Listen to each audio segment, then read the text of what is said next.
What's up? This is Ryan, and you're watching another Reflections video. So before I continue, I just want to mention two things up front. If you've seen some of the other videos, Reflections videos that I've done, then you know that the format is very unstructured and it's basically me just discussing my experience. So if you're waiting for me to get to the point, that may happen at the end. I can't guarantee it, but since I'm not really planning ahead so much, then at least I'll be speaking from the heart. Secondly, I'm running off of about 2 hours of sleep.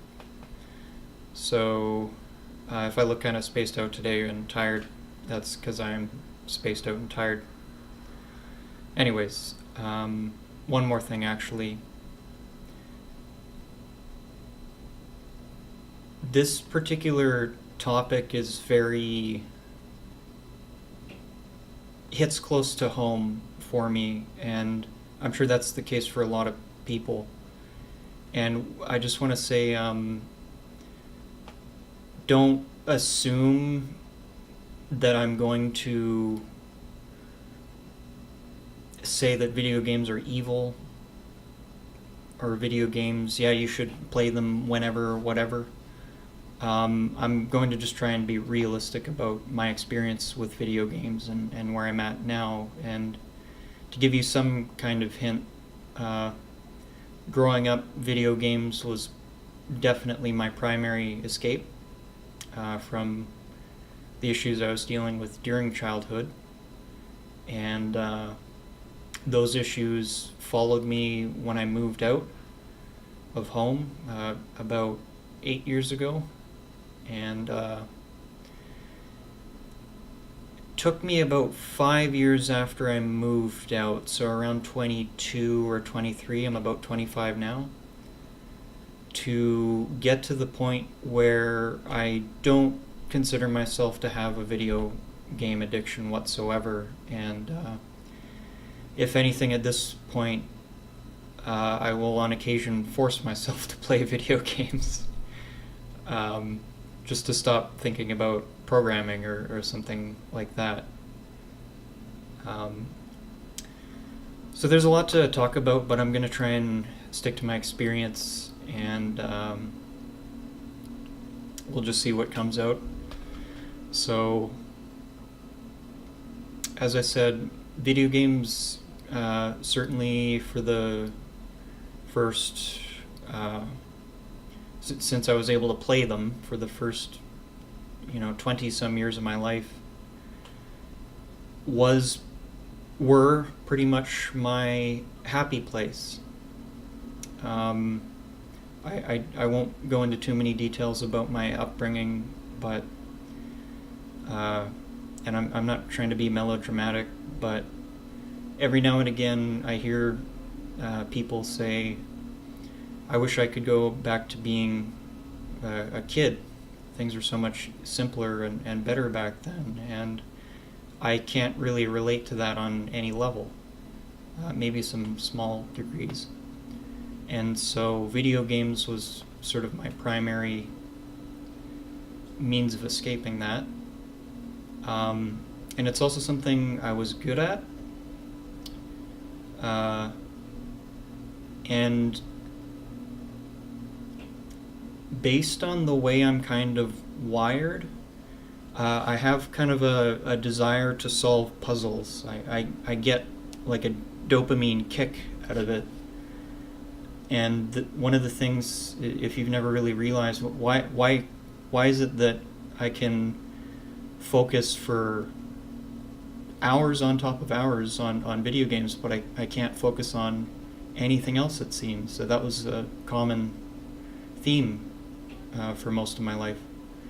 And a lot of it has to do with just the fact that one of the ways you can kind of get that sort of, I believe it's called a dopamine flush. I could be wrong. But basically a good feeling. One of the ways you can do that is in solving little problems and Every time you get a new level, every time you get a new item, every time you win a game, that can kind of be a quick stimulus. And I'm a very stimulus addicted person. I still am. It's something I work on every day now with meditation and a bunch of stuff, but that's a whole nother talk. But that is one of the main components I would like you to consider is stimulus addiction. And then escapism, but I'll try not to go all over the place here. There's a lot to talk about. So, as I said, for most of my life, video games were my primary form of escapism, my primary comfort zone or happy place. And I don't blame myself for that, because in thinking about the things I had to deal with in terms of just many issues with social intelligence and just issues relating to people and all kinds of things like that, I think it was actually quite beneficial for me to actually have one thing that I could kind of build some self-esteem around. So the first thing I'd like to say is, if you're watching this and you feel as though you may be addicted to video games and you're concerned about that, there are worse addictions. Far worse addictions, but the thing you may need to be realistic about is when you only have kind of one source of escapism or one source of what you believe to be a positive influence in your life, and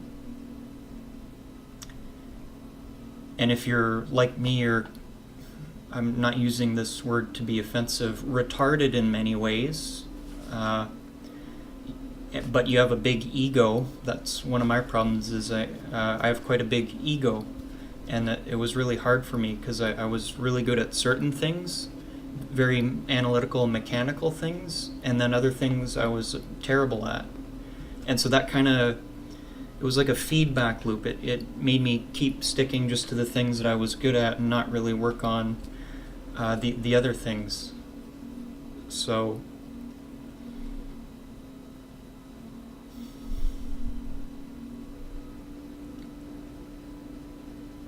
when I moved out,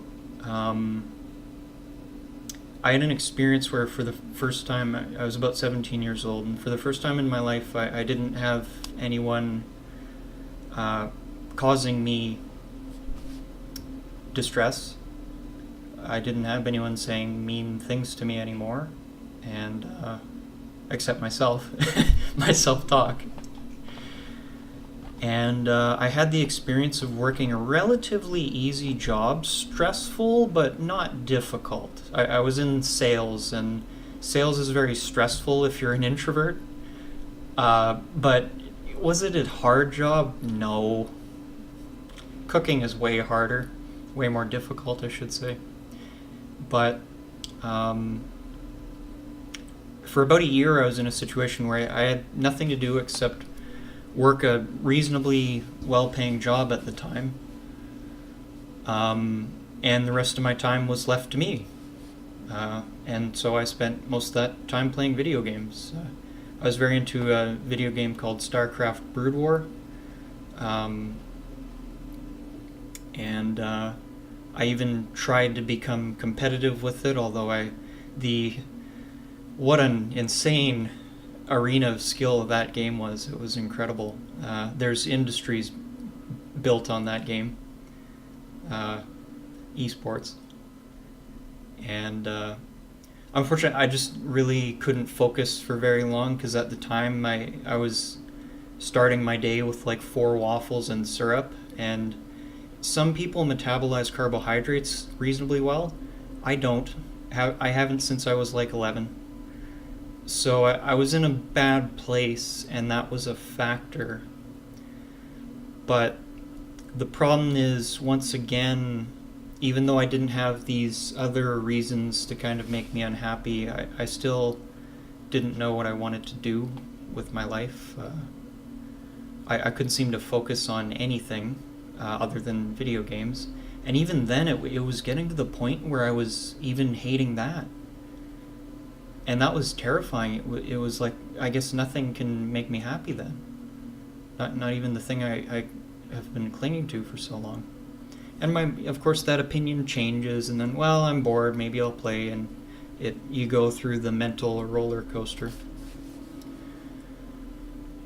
And about 2 years after that, I realized that I was never going to be good enough at StarCraft that my ego would be content with it. And I knew I wasn't going to be devoting my entire life to doing that, based on external pressure and the fact that I wasn't that good.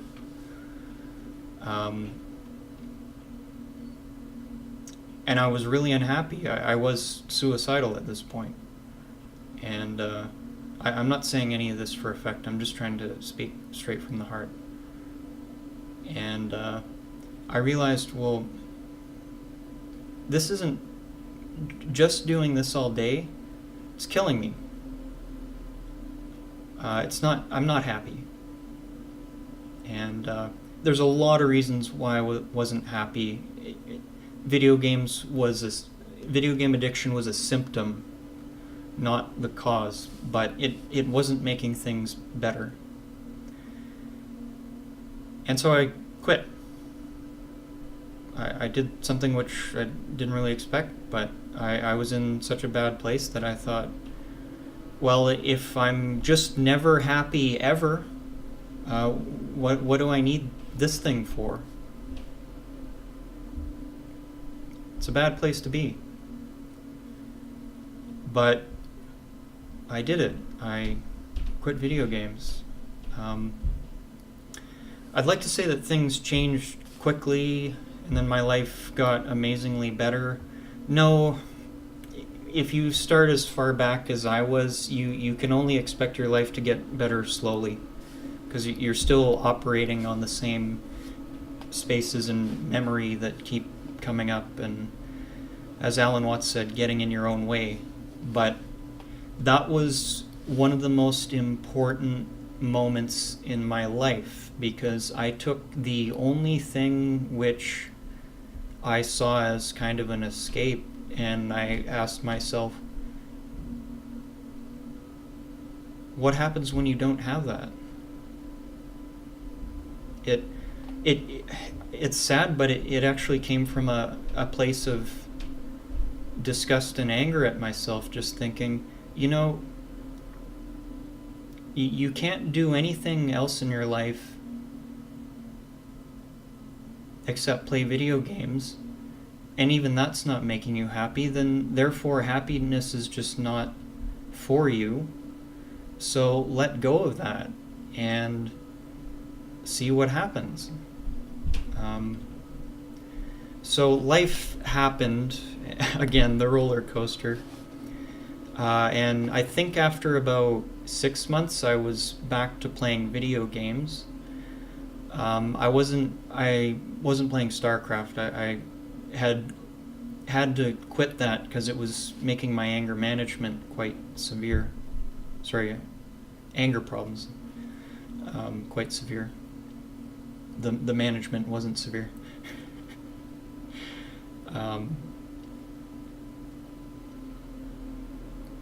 So I went through somewhat of a roller coaster with it, and I would go through a period where I'd get really angry with myself and quit for a couple months, and then something would happen. I would break down, or I'd kind of sneak it back in. I would be like, well, I don't want to play video games alone anymore, but I do want to, all of my friends play video games, like at the time, all of them, pretty much.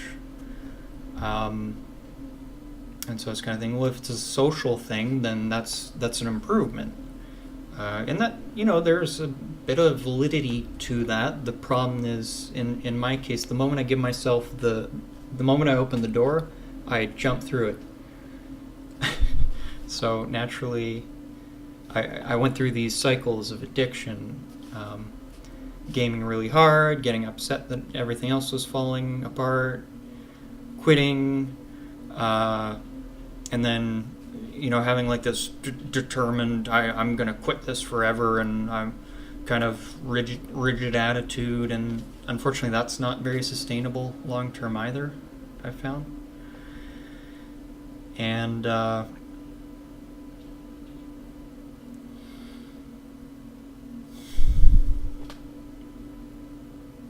after a couple of years, I once again found myself in situations with a lot of adversity. Just making sure my microphone's on. And I worked in a hellish kitchen. And when 2016 was a really bad year for me. I was like way too close to homelessness. Went through periods of eating peas and rice for many weeks on end, and which some people don't even have that, so I'm not complaining. Tore several back muscles in my back. Got denied social assistance twice. Worked in Hell's Kitchen, like I said, a hilariously dysfunctional kitchen. It was the most insane experience of my life, honestly.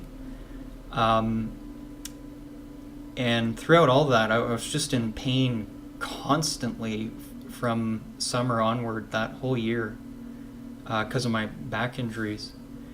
And so life just,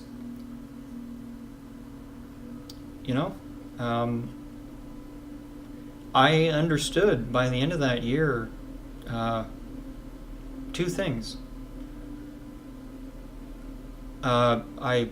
I can push through an incredible amount of pain, and also I realized I don't want to do this for the rest of my life. I don't want to work my shitty job. No disrespect if you work in a kitchen. I know people who are just incredible individuals, and if that's your passion, I respect the hell out of you, because cooking is hands down the hardest job I've ever done. Being a line cook or a banquets cook, whew, stress. But it's not what I wanted to do. And so when I say a shitty job, I really just mean any stepping stone type job. The thing that's not what you think you want to do. And so by the end of that experience, it was just, I can't do this anymore. And what it came down to, and this might be a decent exercise for you if you're someone dealing with video game addiction, is ask yourself the question, if I keep doing what I do almost every day in the past month or whatever, where am I going to be in 5 years? Where am I going to be in 10 years? Where am I going to be when I'm 60? That answer terrified me because I was not heading in a good direction. At this time, I had started to study programming and to find something that I was I was really bad at the language learning part of programming, but once I understood the language, I was really good at the conversation having part of it. And so all of a sudden I did finally have something which was a path out of where I was. And then at that point, that's when the battle started to begin. Because all of a sudden, it wasn't just about playing video games as an escape. It was, I have to work my shitty day job, and then I have X number of hours of energy, which was very limited at the time because my diet was still messed up. And I lost the genetic lottery with diet issues. It's insane. Anyways, so there was this competition that started going on, and then all of a sudden my video game addiction was once I quit that horrible job, it became the big obstacle. It was like, okay, I can work my shitty job, and then I only have a couple hours of attention span outside of that, and generally speaking, that would be spent playing video games, unwinding. And so a lot of times after working those kinds of jobs, you don't have the energy to study or something like that, or you need to work up to it. I had to build up to that. So as I feared, I'm going all over the place, but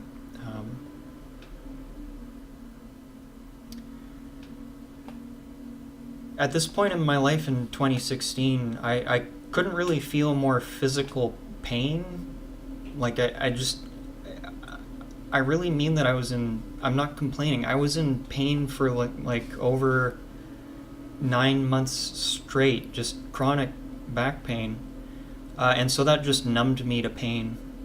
When pain is literally just your 24/7 reality, you medicate, certainly, but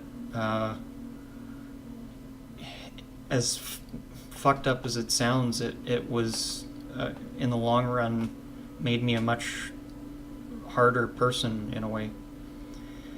Anyways, back to video games. So I kept struggling to do a bit of programming outside of my shitty job. And I did have some success because I'm a very obsessive person. Even though I have failed thousands of times, more times than I can count, I always just, after I have my bender and my self-loathing, it's like, okay, well, let's get back to work. And so I kept going through that cycle, and then over time I actually started to work on myself. In working all my different shitty jobs, I developed my character. I developed working in a kitchen, I developed aggression, not taking shit from someone, speaking directly. So if you're a passive person, work in a kitchen, that'll fix you. And it'll suck, but I've got some crazy stories. So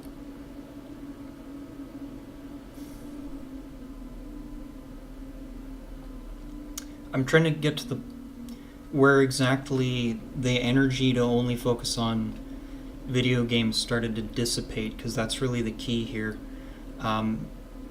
So over time I did actually start to do self-development, for lack of a better word. I couldn't exercise, but I really poured myself into studying programming, and tried to be more social. I'm very lucky when it comes to friends. For an introvert, I have more wonderful, incredible friends than I have realistic time to hang out with, which depresses me. But I met some amazing people that kind of showed me that, if you meet the right people, then it really can be fun being social. And the other parts of my life started to develop. And so whereas before, when I was a kid, video games was the only thing I was really good at, as far as I was aware. That was my self-view at the time. And it really was my only escape. And so if you're in that position, maybe consider quitting, but don't beat yourself up if you come back to that, because I was emotionally damaged, and a big part of that is not getting too angry with yourself when you fall off the wagon. So after a while, I kept picturing myself working my jobs that I was working, my shitty jobs, and it just, every day of my reality was just, Ryan, if you don't study programming, or whatever your thing is, if you've been lucky enough to find one, if you don't keep looking, this is what you're going to be doing for the rest of your life. And that scared the shit out of me. And so that gave me some fuel to kind of say, okay, if I can't study after work, maybe I need to wake up earlier in the morning and study before work. And then if I have a couple hours after work, then I can play like 2 hours of video games or whatever. Because I'm an idiot, I would often push that, and then I would have a crappy morning, and then I would play this silly self-loathing game. But after a while, I'd run that loop so many times, I'm going to be productive, I'm going to take it easy and relax and just totally let go, and then that ruins my productivity for the next day. And then I'm self-loathing, and then in the evening I say, okay, you're going to do better tomorrow, and it's just this cycle. And what started to happen over time as my life developed in other ways is, and I started to do these videos, and very much to my surprise, the response to them in the programming videos was overwhelmingly positive. But still, that this day, I think it's because if you're watching one of my videos, other than like from back then, you were a programmer looking to solve a problem. You weren't like the average YouTube person just flipping through. So I started getting nice comments, and that helped my self-esteem a lot, because I thought, wow, I can actually be useful?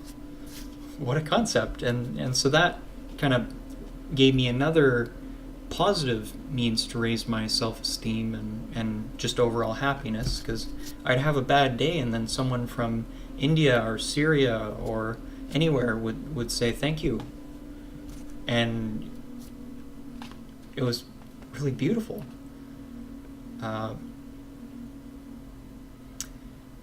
And then when those things started to go up and up and up, with the video games, it just became more and more, I don't want to run this escapism behavior anymore. I actually kind of enjoy studying now. And this, believe me, this is like a 5-year period. I'm really condensing it. If you're used to my material, believe me, this is me being very concise.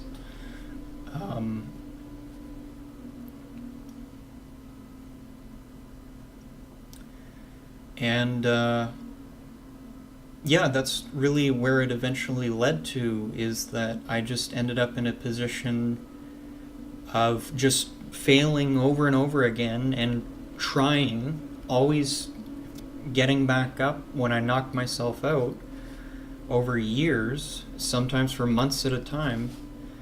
And you just, over time, start to get disillusioned with the roadblocks, and video games was very much a roadblock at this point in my life. So fast forward to my present lifestyle, pretty much this year, I do still play video games, but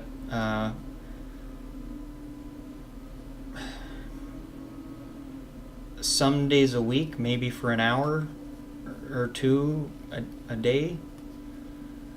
I do many things every day to keep my mood elevated, so that my brain doesn't get into that I need this state. And that helped an immense amount. Just going for a walk, and as soon as I get up, getting up at a regular time, doing meditation. I know some of you are like, what the hell is that? Are you selling me crystals or something? No, look up mindfulness meditation and start doing it, Mr. Analytical Brain. Look up mindfulness. It's the one harsh thing I will say. You don't have to believe in spiritual woo-woo to meditate. And meditation is the most important tool I've ever come across for psychological health. Anyways,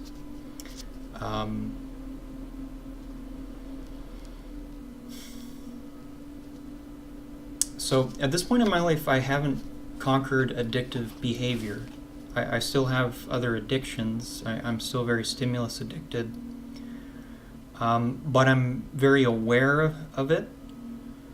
I have tools So if I know I'm in like a bad mood or something bad happened, I kind of just intuitively know, okay, don't go crazy, don't do a big bender, but yeah, take a whole day off. That'll still often, it doesn't happen in a couple of months, but a couple times this year, I'd just be like, all right, today, instead of my just, gigantic to-do list every day, I'm going to just basically let myself kind of not do any work. And oddly enough, you'll get to the point where you play the video games for like a couple hours, and then you're just like, I kind of want to get some work done, and then it almost like reverses it. It's very bizarre, and then the video games almost become something that enriches you to do the other things, whereas like before, after a whole bunch of programming studying, or just before studying programming, all I wanted to do was like, I'm just thinking like video games, video games, video games. And now when I'm deliberately almost forcing myself to do something silly, my brain's thinking like work, work, work.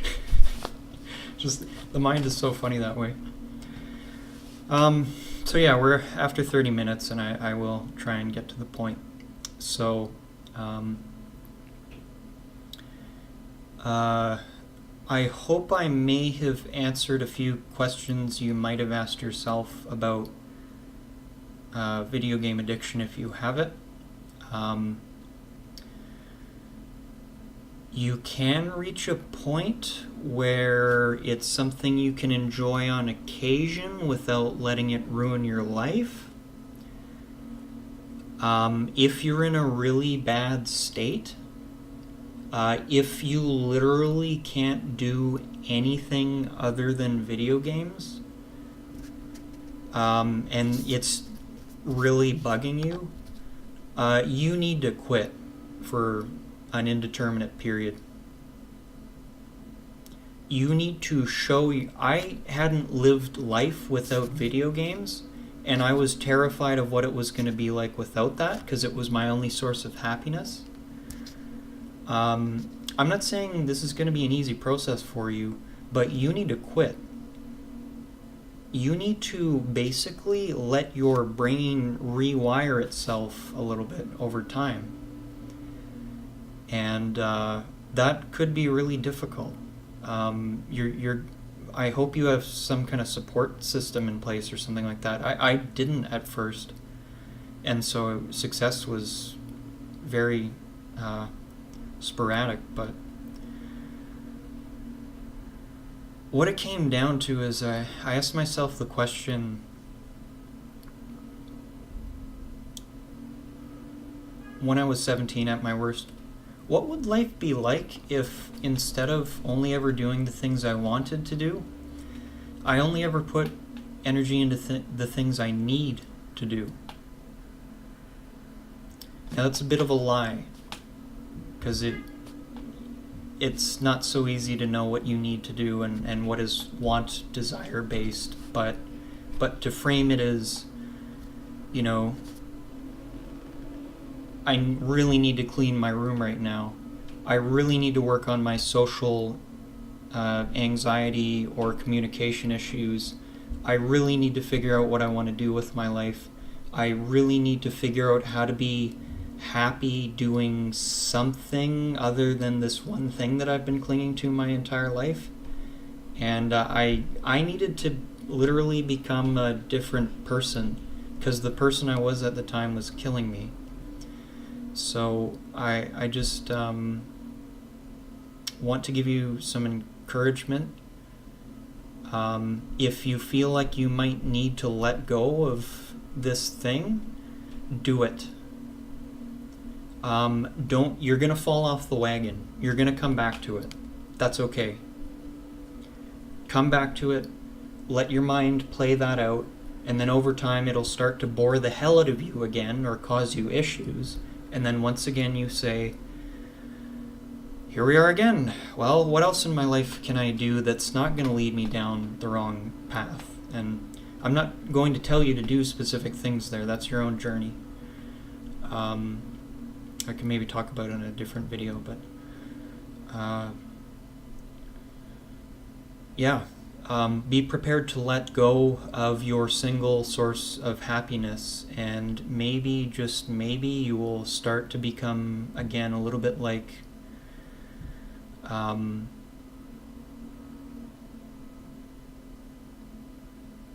you'll start to have moments where you're just going for a walk, or you're just visiting a friend, or you're just in the grocery store, and your mind's not running, and you kind of just realize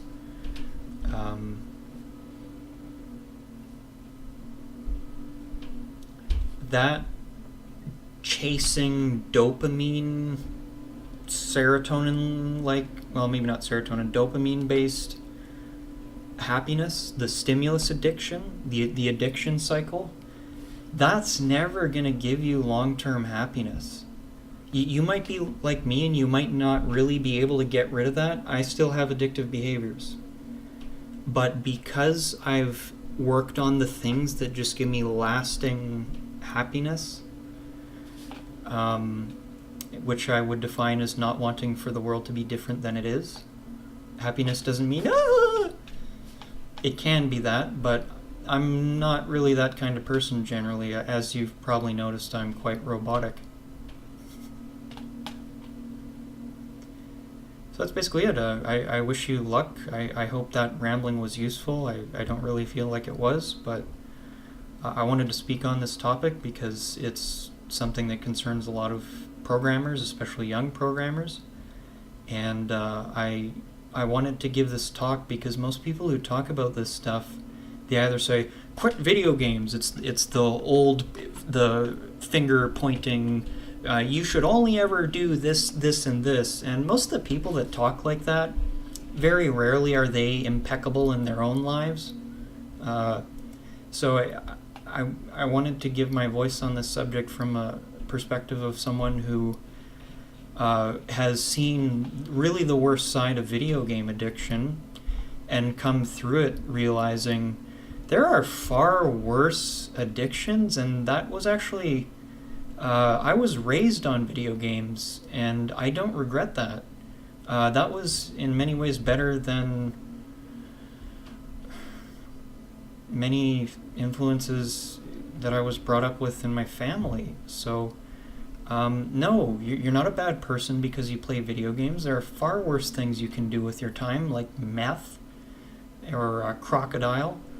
And, but at the same time, just recognize, are video games stopping you from doing anything else in your life? If the answer is yes, you need a break. You need to take a break. And that might be really difficult. So when you fail, try again. Just keep trying. So, don't have an eloquent ending this time around, but that's basically it. I wish you luck, and if you need some inspiration, let me know in the comments, and we'll see how that goes. Thank you for watching, and I wish you luck in winning at the game of life, because it's a tough one, but just like your video game character, if you put the time in, if you grind, then you will level up. And all of a sudden the game of life will be a game that you, at least part of the time, enjoy playing. So, good luck. Peace out.